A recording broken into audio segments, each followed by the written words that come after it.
Hi everyone, welcome back to Elemental Cartomancy. I am here to do a wee walkthrough of the Medieval Feathers Tarot by Alejandro, Rozan and Rivera. So as you can see, still in the cellophane, so you're getting my first impressions here. I've not been through this deck before, I've not really seen much of it, so this is going to be our first impressions. Something that I have done though is I have started us off in terms of opening it up, so you won't need to see me struggle to get into it. You won't be nervous watching me with scissors, wondering if I'm about to hurt myself. So the Medieval Feathers Tarot.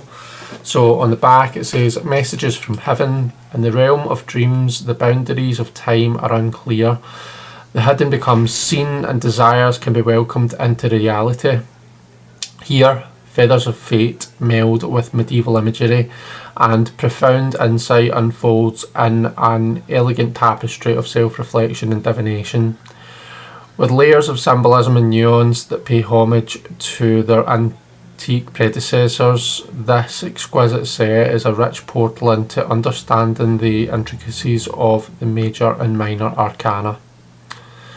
And you can see we get some lovely card images there. Some of them are actually reversed, so it makes me wonder if this was an actual reading that either Jay or Alejandro did for the box image. But it's a two-part box, sturdy. You might hear my dogs barking. Fireworks season just now, so there's lots of barking to be done. Oh, they're massive. So first of all, just let me comment a wee bit on the book. Oh, this is all in English, right? Okay, so fantastic book, let me just say. So you can see you're getting beautiful artwork through the book.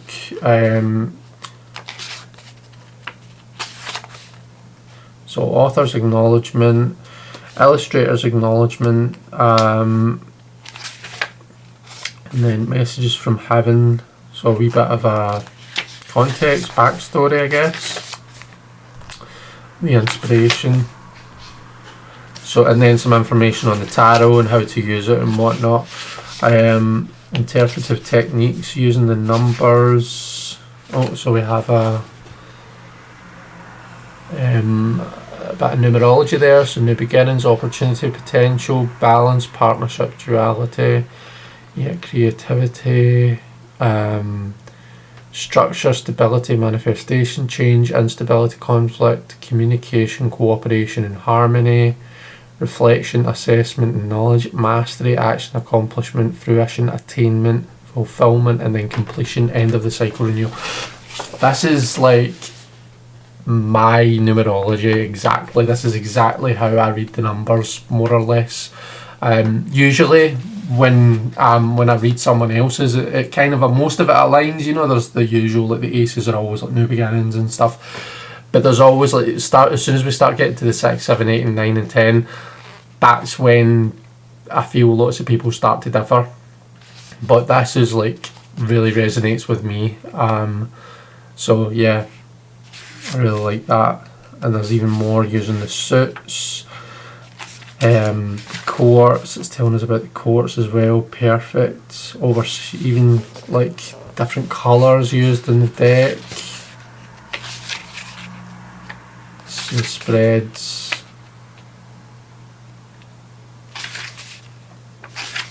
And then we're into the card. So you can see you're getting a colour representation of the card. And for the full there we're getting two full pages worth of information, which is pretty damn good. And then let's see for the minors, it looks like we're getting the exact same. Well, actually some of them there's more. So for the Page of Cups, he's lucky, he's got 2.5 pages. So yeah, absolutely fantastic guidebook. Jay has done really well, and obviously the artistry that Alejandro's done is exquisite. Okay, let's see these cards. Oh, lovely, kind of a, I don't know if you'd call that matte gold. It is kind of a reflective in a way, but it's not like shiny the same way. I don't know how to describe it, and I'm showing you it, so I don't know why I'm describing it when you can see it for yourself, but you know what I mean? It's like, it's different from the usual gold edges that we get. It's nice. I love it. Not usually a fan of when the back has the name of the deck on it. This does look very, it's very artistic, and it's very in keeping with the kind of a theme, so this isn't going to bother me as much. There are definitely some decks that I've struggled to use simply because the back's just, it's an eyesore, whereas that's not the case here. This is actually quite nice. Size, let me do a size comparison here. So as you can see there, they are huge. They are big cards. So that might affect me being able to riffle shuffle them, and you know, I need to be able to riffle shuffle my deck, so we'll see how we get on with this. But for now, let me zoometh ineth, and let's just take a nosy through. So right away I'm noticing that we're getting keywords for both the upright and the reverse, which is not something that happens very often. I don't know if I've got any other decks that do that think about the reversals, so definitely going to be appreciated by lots of people. Potentially a really good deck for a beginner if you're so most people, if asked to recommend a deck to a beginner, most people are going to go to something that's fully illustrated, full scenic, like the Rider-Waite Smith, you know, or any deck that's been inspired by it. Most probably wouldn't recommend a Pip deck or a Marseille deck, and I think this is based on the Marseille tradition. And to me, that, I think it depends on the person. If you are very kind of a, you know, led by imagery, then I probably would be saying you're going to want to get a fully illustrated, fully scenic RWS type deck. However, if you are a bit of a logical brain, which is, to be fair, what I am, if you like the idea of having a, like, you know, the numerology I was reading out there, if you like the idea of that, having a system, and if you're going to enjoy putting that into play, then a Marseille type deck might be a good shout for you. So I think it really depends. So I like that we've got the keywords for both. So potentially a really good deck for a beginner. So with that said, let's have a wee flip through, and I'll try and quickly do that for each one so that you can see what the keywords are for both sides.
So there we have all of the cards. You'll have seen that there was a wee extra card there with 22, the Querent. I've taken that out because I don't really tend to have extra cards in my decks. I like how the for the minors, as well as having the Roman numeral, it also has the full like 8 of coins, the full title. Not everyone gels well with Roman numerals, and for some folks they just don't enjoy having to work with a deck with Roman numerals on because they end up having to count them. So I think that's quite a nice touch. It makes it easier for folks. Let's... Oh, I forgot to mention the cardstock as well. The cardstock is a beautiful soft matte. A little bit like the Everyday Enchantment, but maybe a little bit different as well. So definitely nice cardstock. Shuffling, okay, so it's not so big that I struggle. I can just about get my hands around it to riffle shuffle it. But I've got pretty big hands. So, and it is actually quite nice and bendy, nice and pliable, so that is a nice deck for me to riffle shuffle. It's actually a wee bit more difficult just because of the size. But that was actually quite a nice riffle. Let's try that again.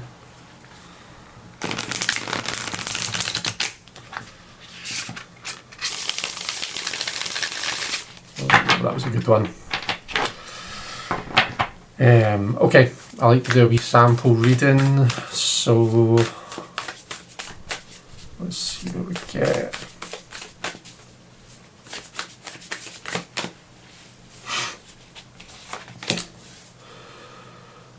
Okay, we're starting right out with the Devil, so we're not pulling any punches. Queen of Swords and Strength.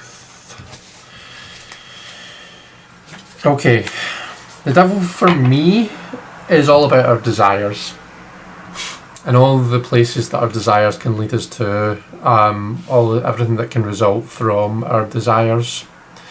I feel like a lot of the time we're kind of honing in on the negative aspects of that. Quite a lot of the time when we see the Devil and we read the Devil, we think, right, well, you know, what happens if someone is too led by their desires? But desire is at the very core of it. That's the essence of the card, and the rest is just the kind of the stuff that what am I trying to say?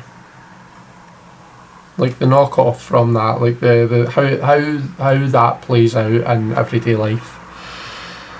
So yeah, sure, like we can fail to look after ourselves, we can be too led by our desires, and that can lead to things like addiction. It can lead to us, you know, surrendering our control. We become almost like a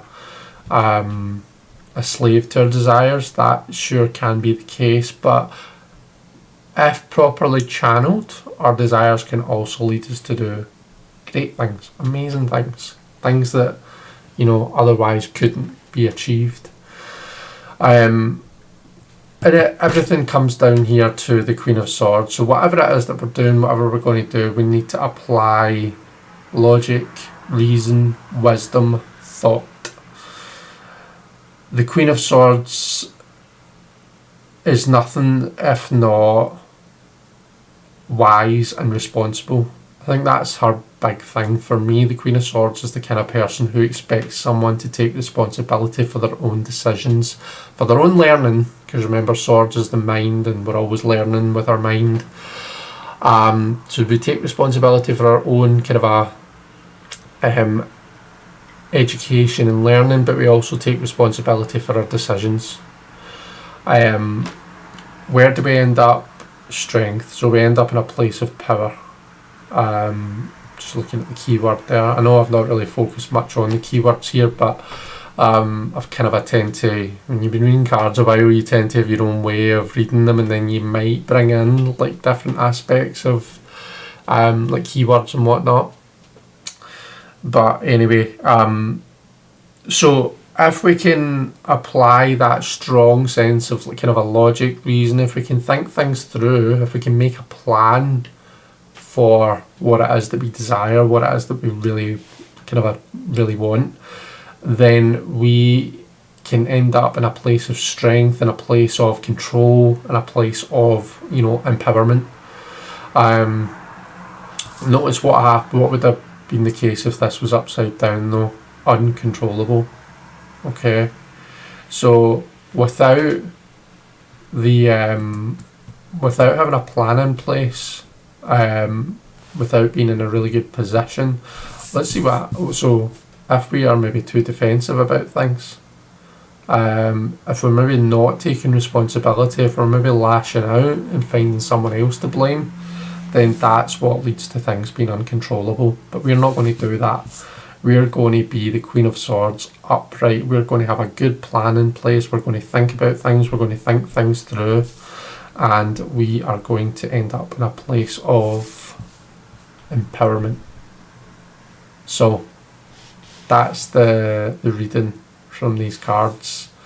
I hope you've enjoyed this. I know this one's ran on a wee bit, I think just because of how long it was taking me to... I wanted to show the keywords, both upright and reverse, and I didn't want you to have to read them upside down. So yeah, I hope you enjoyed this. Thanks very much for watching, everyone. Take care. And oh, I forgot to say where I got this deck from. So that's not very good, is it? I got this deck from my friend Lainey at the Heebie Jeebie shop. So if you check out the Heebie Jeebie shop online, you will find their Facebook, TikTok, Instagrams. They go live every Monday selling. So Lainey, the main thing she sells is like crystals and stuff. And she has a crystal sale pretty much every Monday, but once a month on a Sunday, on the last Sunday of the month, she does like a witchy sale, and that's where she sells things like her tarot cards and her herbs and her incense and whatnot else. And Lainey will ship to people, so she will. So definitely check that out. Join one of the lives and check out the amazing things that she's got. And I think that is now everything. What I'll do in the description, I'll put links to Lainey's shop and that kind of thing. Okay, and that's me. Thanks everyone. Take care. See you all later. Bye.